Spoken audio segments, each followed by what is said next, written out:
जी, नमस्कार दोस्तों, ज्ञानाला में आपका स्वागत है और हम लोग तैयारी कर रहे हैं ईएमआरएस एग्जामिनेशन 2023 की। जैसा कि हम लोग डेली करंट अफेयर्स के 10 क्वेश्चंस की प्रैक्टिस करते हैं, डेली करते हैं। ये काफ़ी इंपॉर्टेंट क्वेश्चंस हैं करंट अफेयर के, जो EMRS, principal, TGT, PGT, hostel warden, lab attendant जैसे सबके लिए इंपॉर्टेंट हैं। और इसका अगर आप लोग इस पीडीएफ इसका डाउनलोड करना चाहें तो डिस्क्रिप्शन बॉक्स में जाके इसका पीडीएफ भी डाउनलोड कर सकते हैं। ये ऐसे करंट अफेयर्स हैं बेसिकली जो है काफ़ी इंपॉर्टेंट हैं और काफ़ी न्यूज में रहे हैं, जिनकी एग्जामिनेशन में पूछे जाने की आने की संभावना ज़्यादा होती है। हम 10 क्वेश्चन की छोटी प्रैक्टिस करते हैं, 10-15 मिनट की वीडियो होता है जिसमें हम लोग 10 क्वेश्चन को डीप में जान लेते हैं और समझ लेते हैं, वो पूरा क्लियर हो जाता है। तो चलिए आज हम इस वीडियो की शुरुआत करते हैं अपने पहले क्वेश्चन से। केरल में नीपा वायरस जैसे कोरोना वायरस है उसी तरह एक नीपा वायरस है। नीपा वायरस जो है, इसका प्रकोप से निपटने के लिए मोनोक्लोनल एंटीबॉडी खुराक खरीदने के लिए भारत ने किस देश के साथ संपर्क किया है? जैसे कोरोना वायरस था वैसे नीपा वायरस भी होता है। नीपा वायरस भी इन्फेक्शन की तरह होता है, कोई वायरस इन्फेक्शन है। केरल में ये काफ़ी फैला था, केरल में फैला। और अब इसमें ये था कि ये वहीं पूरे देश में ना फैल जाए, तो 2-3 जगह पे 2-3 केस भी केरल में निकले थे, तो उनको क्वारंटीन कर दिया गया था। अब इसके बचाव के लिए मोनोक्लोनल एंटीबॉडी होता है। मोनोक्लोनल का मतलब होता है, क्लोन का मतलब होता है किसी की चीज़ की, किसी जीव की कॉपी बना देना। अब एक मान लीजिए एक वायरस है, एक एंटीबॉडी है, इसकी ढेर सारी कॉपी बना दीजिए, तो इसको कहते हैं मोनोक्लोनल। एंटीबॉडी का मतलब होता है जो शरीर में लड़ने वाले क्षमता होती है। एंटीबॉडी एक तरह के प्रोटीन होते हैं। जब कोई चीज़ शरीर में बाहर कोई चली जाती है, जो हमारे शरीर की नहीं, हमारे बॉडी की नहीं है, जो हमारे इम्यून सिस्टम की नहीं है, तो एंटीबॉडी उस चीज़ से लड़ाई करता है। हमारे अगर वायरस इन्फेक्शन हो जाएगा तो हमारे अंदर की ही एंटीबॉडी बनने लगते हैं और उस वायरस के खिलाफ एंटीबॉडी लड़ेगा और उसको जो है ठीक कर देगा। उसको मतलब शरीर से डिफेंस, बाहर जो शरीर का डिफेंस सिस्टम है उसको हरा देगा, उसको मार पीट के ख़त्म कर देगा। तो मोनोक्लोनल एंटीबॉडी जो कि नीपा वायरस के लिए, उसके इलाज के लिए प्रयुक्त होते हैं, इंडिया के पास नहीं है। तो इंडिया ने किससे खरीदने के लिए बात की है? चीन के साथ नहीं की है, कनाडा के साथ भी कोई बात नहीं हुई है, अमेरिका के साथ भी कोई बात नहीं हुई है। ऑस्ट्रेलिया के साथ भारत ने जो है उनसे जो है संपर्क किया है। ऑस्ट्रेलिया के पास मोनोक्लोनल एंटीबॉडी उन्होंने बना रखा है नीपा वायरस का, तो भारत ने ऑस्ट्रेलिया से डिमांड की कि हमें भी दे दीजिए। चलिए दूसरा क्वेश्चन देखते हैं कि मुंबई में खादी एवं ग्राम उद्योग द्वारा आयोजित खादी महोत्सव, हम सभी जानते हैं खादी के कपड़े आते हैं, गांधी जी काफ़ी पसंद करते थे खादी के कपड़ों की। देसी है, स्वदेशी है, तो खादी के कपड़ों की, खादी के उत्पादों को बढ़ावा देने के लिए खादी महोत्सव मनाया गया मुंबई में, जिसका उद्घाटन किसने किया? अनुराग ठाकुर ने किया, एकनाथ शिंदे किए, नारायण राणे किए और उद्धव ठाकरे किए। किसने किया? तो जो खादी और ग्राम उद्योग मंत्रालय आता है, ये एमएसएमई मंत्रालय के अंदर आता है। स्मॉल मतलब micro, small and medium enterprises. तो एमएसएमई मंत्रालय के अंतर्गत मतलब सूक्ष्म, लघु और मध्यम मंत्रालय के जो मंत्री हैं वो है नारायण राणे। तो अब राणे साहब है तो कोई और तो करेगा नहीं, तो नारायण राणे द्वारा मुंबई में खादी महोत्सव का उद्घाटन किया गया था। उद्देश्य यही था कि खादी के जो प्रोडक्ट हैं, जो उत्पाद हैं, उनको इंटरनेशनल लेवल पर उसको बाजार उपलब्ध कराया जाए, इसको बढ़ावा दिया जाए, लोग इसको ज़्यादा से ज़्यादा खरीदें। चलिए तीसरा क्वेश्चन देखते हैं। अंतर्राष्ट्रीय शांति दिवस, इंटरनेशनल डे ऑफ पीस कब मनाया जाता है? प्रतिवर्ष जो है ये यूएन का है, यूएन वाले जो है काफ़ी मनाते हैं।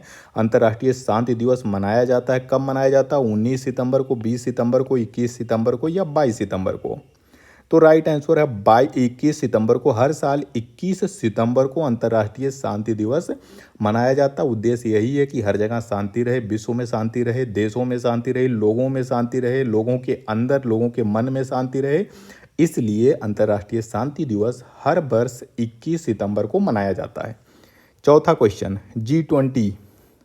जी20 अभी हाल ही में सितंबर में इसका आयोजन नई दिल्ली में हुआ था। सारा कुछ जो है बंद कर दिया गया था नई दिल्ली में, सारा रूट डाइवर्जन सब कुछ चला था। लंबा प्रोग्राम था, अंतर्राष्ट्रीय लेवल का एक बहुत ही बड़ा शिखर सम्मेलन भारत द्वारा सफलतापूर्वक इसका आयोजन किया गया था नई दिल्ली में। ये पूछा जा रहा है कि जो 2023 की जो इंडिया में हुआ था उसकी थीम क्या थी? अब देखो जी20 हुआ इंडिया में तो कहीं ना कहीं कुछ इससे पूछा जा सकता है, क्योंकि काफ़ी महत्वपूर्ण इवेंट रहा है। काफ़ी देश दुनिया में सारे देशों के प्रमुखों के लोग जो जी20 में जितने देश थे सारे सबके मुखिया यहाँ पे इंडिया में आए हुए थे। तो इस तरह का बहुत बड़ा आयोजन भारत द्वारा किया गया था, सफलतापूर्वक किया गया, सब कुछ साकुशल संपन्न हुआ, बहुत सारे पैक्ट हुए, समझौते हुए, बातें हुई। तो इसका थीम क्या था ये पूछा जा रहा है। पहला चीज़ है one earth one family one future. दूसरा ऑप्शन है globe together, word is family, या इनमें से कोई नहीं। तो भारत किसकी बात करता है? भारत बात करता है वसुधैव कुटुंबकम की, मतलब पूरा संसार, पूरी दुनिया एक घर है, एक विलेज है, एक गांव है। तो राइट आंसर आप इससे याद कर सकते हैं कि one earth one family one future जो G20 शिखर सम्मेलन आपकी नई दिल्ली में हुआ है, इंडिया में हुआ, उसकी थीम थी, क्या थी? One earth one family one future, मतलब एक दुनिया, एक पृथ्वी, एक परिवार, एक फ्यूचर सबका। चलिए पांचवा क्वेश्चन देखते हैं। एआई से जुड़ा हुआ है। भारत के पहले एआई का मतलब होता है artificial intelligence anti drone system मतलब जो ड्रोन को मार गिराए, जो ड्रोन के खिलाफ लड़े, उसको क्या नाम दिया गया है? पहला है प्रखर, चेतक, इंद्रजाल, गगनयान। गगनयान तो है नहीं, गगनयान तो स्पेस मिशन के लिए जो मनुष्य लेके जाएगा, मानव युक्त मिशन होगा भारत का, तो ये तो हम हटा दे रहे हैं। अब बता है प्रखर, चेतक, इंद्रजाल। तो भारत का पहला एआई संचालित एंटी ड्रोन सिस्टम की बहुत ज़रूरत है, क्योंकि जितना अपना ये पाकिस्तान से लगा हुआ, चीन से लगा हुआ बॉर्डर है, वहाँ से अब ड्रोन से हमले हो रहे हैं। बहुत सारे ड्रग्स, बहुत सारे हथियार पाकिस्तान जो है ड्रोन के माध्यम से, 1000 रुपये का ड्रोन आ जाता है, 2000 का ड्रोन आ जाता है, ड्रोन पे जो है हथियार लाद देता है, टांग देता है, ड्रग्स टांग देता है, पंजाब में, जम्मू कश्मीर में, और जगह जगह जो है उसी से सप्लाई कर रहा है। तो ये काफ़ी महत्वपूर्ण जो है एक खोज है, एक आविष्कार है इंडिया की तरफ से, एंटी ड्रोन सिस्टम जो ड्रोन को खोजता है और मार गिराता है। इसका नाम रखा गया इंद्रजाल, मायाजाल, ये सब जितने जाल टाइप के होते हैं वो भारत में ही होते हैं। तो इंद्रजाल इसका नाम रखा गया है, एंटी ड्रोन सिस्टम है जो ड्रोन को मार गिराता है। तो चलिए अपना छठा क्वेश्चन देखते हैं। डूरंड कप 2023 का टाइटल किसने जीता? डूरंड कप, इसमें ये देखो टूर्नामेंट से भी पूछ लिए जाते हैं कि डूरंड कप किससे संबंधित है? क्रिकेट से संबंधित है, हॉकी से, फुटबॉल से, टेनिस से। तो डूरंड कप जो है फुटबॉल का एक कप है, एक टूर्नामेंट है जो देश में खेला जाता है। ये इसका फाइनल हुआ था ईस्ट बंगाल और मोहन बगान के साथ। हम सभी इस मोहन बगान बहुत पुराना जो है क्लब है, फुटबॉल का क्लब है। इधर अपने इधर उत्तर में, सेंट्रल में इस तरफ फुटबॉल का क्रेज बहुत कम है, लेकिन नॉर्थ ईस्ट में, पश्चिम बंगाल में, उधर ज़्यादा लोग फुटबॉल खेलना ज़्यादा पसंद करते हैं। वहाँ बहुत ज़्यादा फुटबॉल बच्चे खेलते हैं, जैसे यहाँ क्रिकेट का क्रेज हो, वहाँ पे फुटबॉल का क्रेज है। डूरंड कप को मोहन बगान ने जीता। मोहन बगान हर बार लगभग जो है यही जीतता आता है। इसने ईस्ट बंगाल को जो है साल्ट लेक, पश्चिम बंगाल में साल्ट लेक है, एक स्टेडियम है साल्ट लेक स्टेडियम है पश्चिम बंगाल में, यहाँ पे इसका फाइनल खेला गया था और मोहन बगान ने ईस्ट बंगाल को हरा के ये डूरंड कप 2023 का टाइटल जीता। चलिए सातवां क्वेश्चन। एक्सरसाइज ब्राइट स्टार 2023 की मेजबानी कौन सा देश कर रहा है? एक्सरसाइज मतलब एक अभ्यास है, सैनिक अभ्यास है। ब्राइट स्टार एक अभ्यास है, 2023 इसका वर्ष है। इसकी मेजबानी इस बार मिस्र कर रहा है। मिस्र मतलब इजिप्ट में हो रहा है ये, और सितंबर में अभी आयोजित हुआ है। ये सितंबर में एक्सरसाइज हुई है। मल्टीनेशनल एक्सरसाइज है। मल्टीनेशनल का मतलब इसमें बहुत सारे देश भाग ले रहे हैं, लगभग 34 देश जो है इस एक्सरसाइज में भाग ले रहे हैं, और इसमें तीनों सेनाएं, जल थल नभ, तीनों सेनाएं इसमें भाग लेंगी। तो इसकी मेज़बानी जो एक्सरसाइज है ब्राइट स्टार 2023, इसकी मेज़बानी इस बार मिस्र या इजिप्ट द्वारा किया जा रहा है। आठवां क्वेश्चन है, जीआई टैग से जुड़ा हुआ है। किस राज्य के ज़िले, जैसे कि सलेम ज़िला किस में स्थित है? अगर ये भी आपको पता तो भी आप बता दो कि साबूदाना। हम लोग जो है साबूदाना का खिचड़ी खाते ही हैं, व्रत में काफ़ी यूज होता है। साबूदाना को जीआई टैग दिया गया। जीआई मतलब जियोग्राफिकल इंडिकेटर टैग दिया जाता है, इंडिकेशन टैग दिया जाता है, जियोग्राफिकल इंडिकेशन टैग दिया जाता है, जिसको शॉर्ट में जीआई टैग कहते हैं। ये क्षेत्र विशेष को दिया जाता है। मान लीजिए कहीं पे कोई चीज़ होती है, पैदा होती है, तो उसको पहचान के लिए उस जगह के नाम पे टैग दिया जाता था कि भाई सलेमपुर का है तो सलेमपुर के नाम से ही ये साबूदाना जाना जाएगा। आप इसको कहीं भी बोओगे, कहीं भी उगाओगे, लेकिन नाम इसका सलेम का साबूदाना ही रहेगा।